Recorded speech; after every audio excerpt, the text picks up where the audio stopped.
foco principal são as mulheres. As pessoas acham que política é só partidária.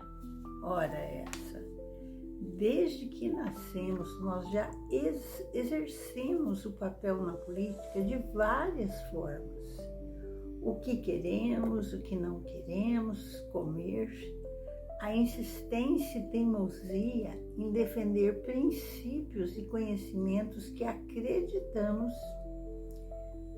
gostar ou não de alguém ou de alguma coisa, desde que tenhamos como definir o porquê, não gostamos.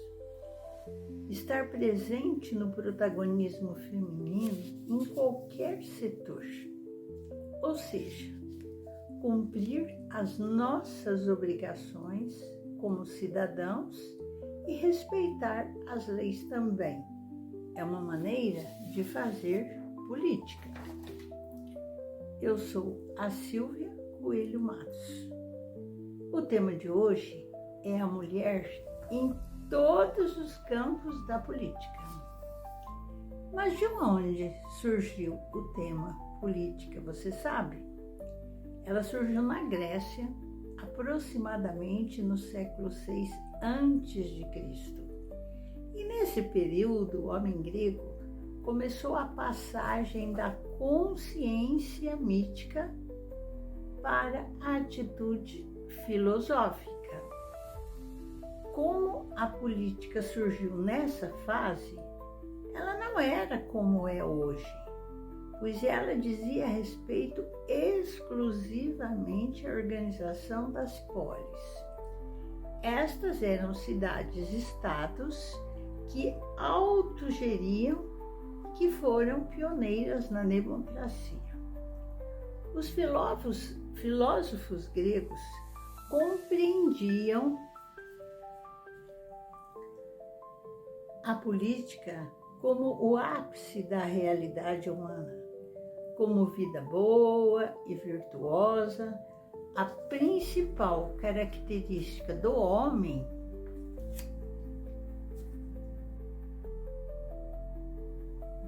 livre. E acima da vida política está apenas a vida contemplativa, vivida pelos sábios, mas para os demais, o governo da cidade é o que há de melhor. Mas qual é o papel do filósofo nessa história? Porque a filosofia deve fornecer nada mais, nada menos que a verdade, ou seja, os melhores conceitos possíveis para o governo dessas cidades. A filosofia e a política nasceram na mesma época, no século VI a.C. Por isso que vem o hábito de dizer que a filosofia é filha da polis. Nesse período, embora a cosmologia fosse a ponto alto dos discursos filosóficos, muitos pré-socráticos foram responsáveis pela administração de suas cidades. A política, e no caso, define a essência do homem. Talvez os gregos não compreendessem a política como nós, porque na teoria nós pensamos de forma bem semelhante e na prática a coisa fica mais complicada. Para eles, a política tinha por fim último a justiça comum. Nós precisamos entender que a justiça não era uma realidade isolada. Ao contrário, ela representava tudo no mundo grego, ela era a ordem natural que governava o mundo. E você sabe como surgiu a política? Mais uma vez, a política e a filosofia se cruzam. Aos poucos, as noções que vêm embasando essa vida política, elas se foram desvencilhando da consciência mitológica, ou seja, Temis e Dique deixaram o status divino para serem apenas partes da justiça. Vocês ainda não captaram? Vocês já devem saber que a democracia nasceu aí, porque o governo grego era democrático e pioneiro no quesito cidadania. Todos os cidadãos tinham direito à participação política. Isso ocorria nas ágoras, nas praças públicas. Eles decidiam nos debates quem tinham as melhores ideias para conduzir a cidade. Sabe-se, no caso, a importância de Aristóteles para a política. Ou seja, Aristóteles, que foi um filósofo grego, ele deu uma grande contribuição para o estudo da política. Você sabia disso? Bom, a política foi uma de suas principais áreas de estudo. Inclusive, muitas de suas ideias sobre o tema podem ser encontradas no livro A Política.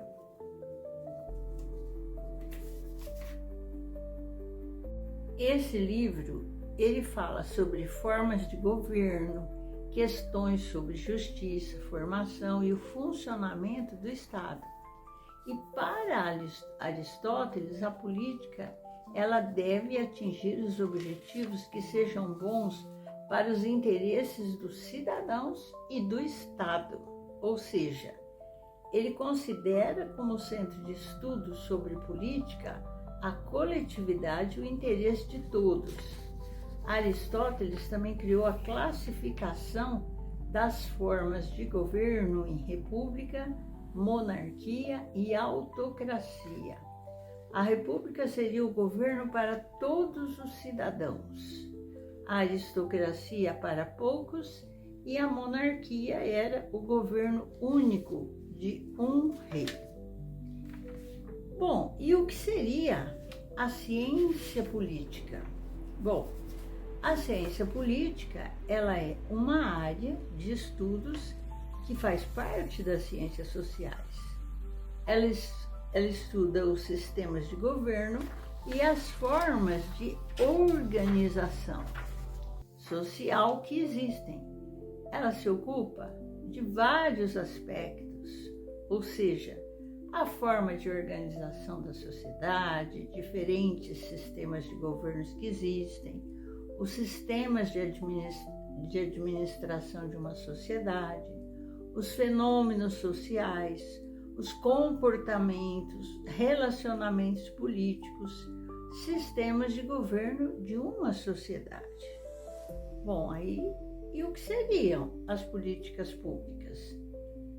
Seria uma maneira de fazer política na prática, porque elas são medidas tomadas pelos governos para exercer direitos que são garantidos aos cidadãos pela Constituição Federal e por outras leis.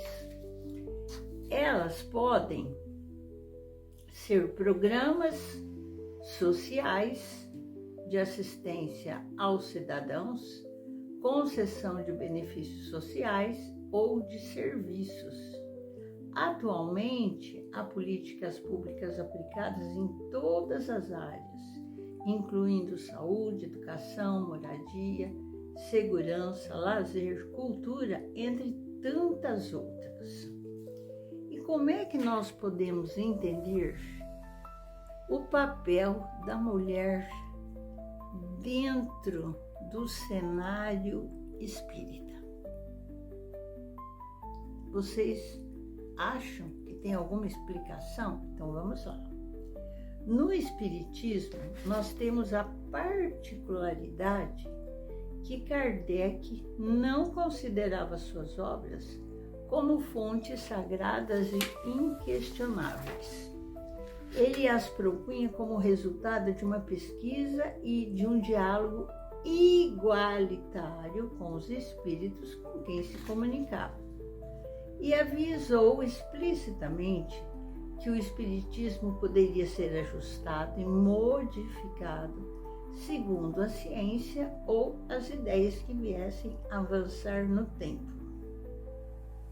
E como é que se situa a questão do feminino e do feminismo no espiritismo de Kardec? Se formos pela apreensão da filosofia espírita em seus princípios fundamentais, há uma ideia muito clara que salva o espiritismo de qualquer retrocesso de desigualdade, porque nós somos espíritos e é no espírito que se radica o ser, a inteligência, a memória, a identidade, o sentimento, sendo o corpo apenas uma veste.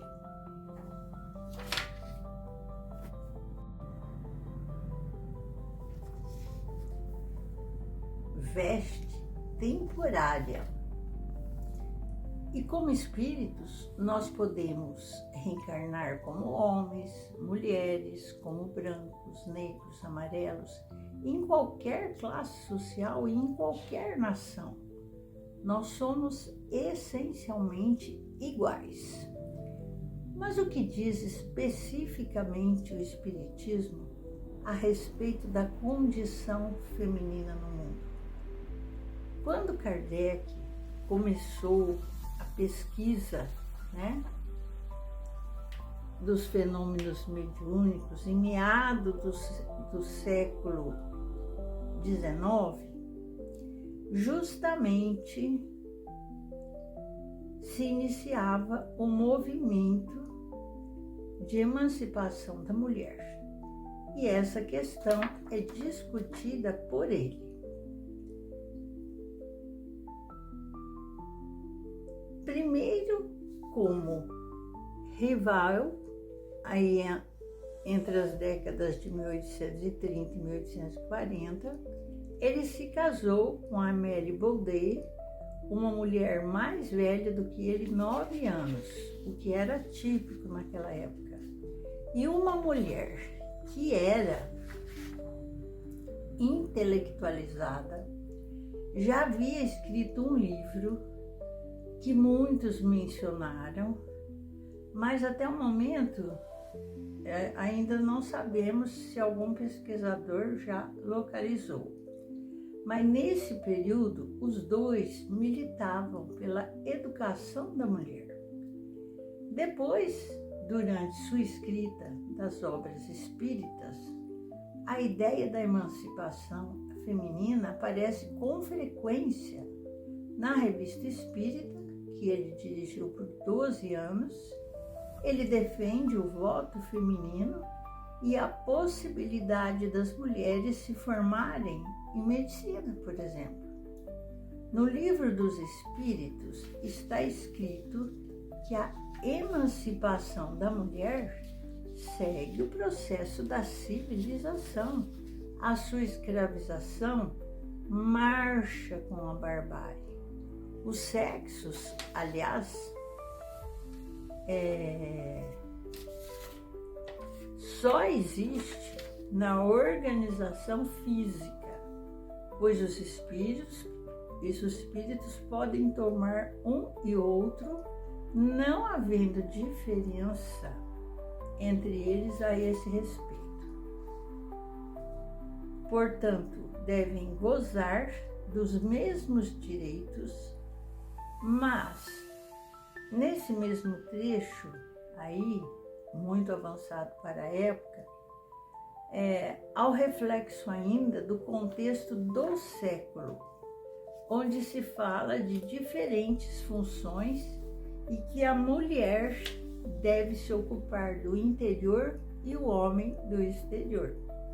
Por outro lado, já tem pesquisadores como Ambrose, com sua obra, ainda sem tradução em português, Espíritos Radicais, que consideram todo o movimento espírita do século XIX como uma forma de emancipação feminina, já que as mulheres que não tinham voz na sociedade passavam a tê-la através da mediunidade.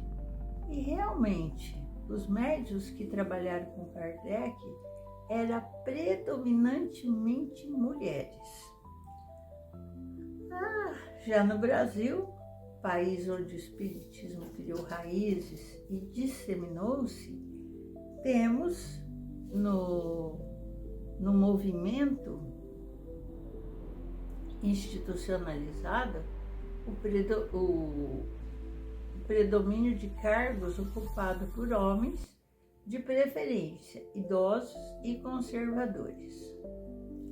Mas as mulheres, desde aquela época, parece que não, mas vieram se destacando por sua participação nos movimentos sociais e por suas ideias libertárias. Tem 2 exemplos aqui: Anália Franco, que nasceu em 1853, morreu em 1919, e Maria Lacerda de Moura, nasceu em 1887, faleceu em 1945. A Anália Franco foi a primeira que profissionalizou mulheres, acolheu mães solteiras, que naquela época eram párias sociais, no virar do século XIX para XX, e trabalhou pela educação igualitária entre os gêneros. Maria Lacerda foi uma anarquista que militou por ideias pacifistas contra o fascismo, colocando em prática ideias libertárias na educação das crianças. Ambas eram jornalistas, escritoras e educadoras. É bom lembrarmos que em todas as tradições espirituais somos de alguma forma escamoteadas, silenciadas, ou com discursos que pretendem justificar uma suposta inferioridade ou um campo limitado de nossa ação no mundo. Mas sempre existiram e existem mulheres que resistem, que se destacam, se lançam à luta e deixam as suas marcas.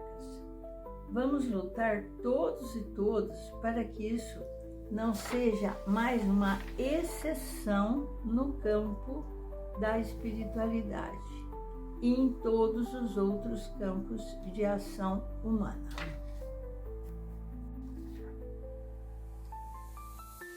O que temos hoje no Brasil com relação a isso?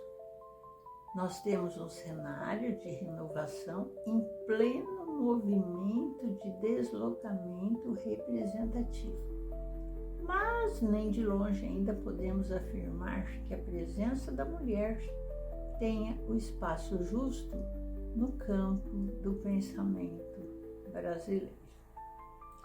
O caminho aberto não será fechado se persistirmos escrevendo e falando, consciente de que também aqui temos uma luta de gênero em curso.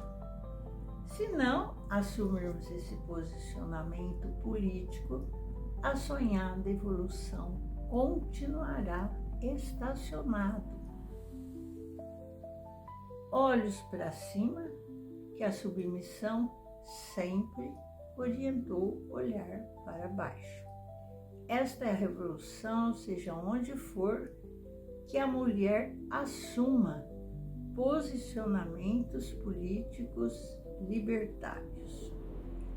Assim como também a Bíblia apresenta uma visão complexa e variada sobre o papel da mulher. E qual seria? Inclui exemplos de protagonismo feminino e passagens que sugerem submissão, especialmente no contexto de 1 Timóteo 2. Em algumas passagens, a mulher é vista como parte ativa da história de Israel e da igreja primitiva. enquanto em outras, como em alguns textos paulinos, o papel é restringido à submissão e silêncio. A interpretação desses textos continua a ser debatido. Exemplos de protagonismo feminino é um destaque aí para a participação da mulher politicamente correta através da participação dela em vários setores. A ação na comunidade, né? Porque é uma presença forte de mulheres atuando em momentos cruciais da história bíblica. A liderança no Antigo Testamento, mulheres como Débora e Esther exerceram papéis de liderança. Demonstram o protagonismo feminino no Antigo Testamento. Podemos, minhas irmãs, meus irmãos, como mulheres, sermos partidárias. Temos interesse em participar e conhecer a política municipal, estadual, nacional e internacional.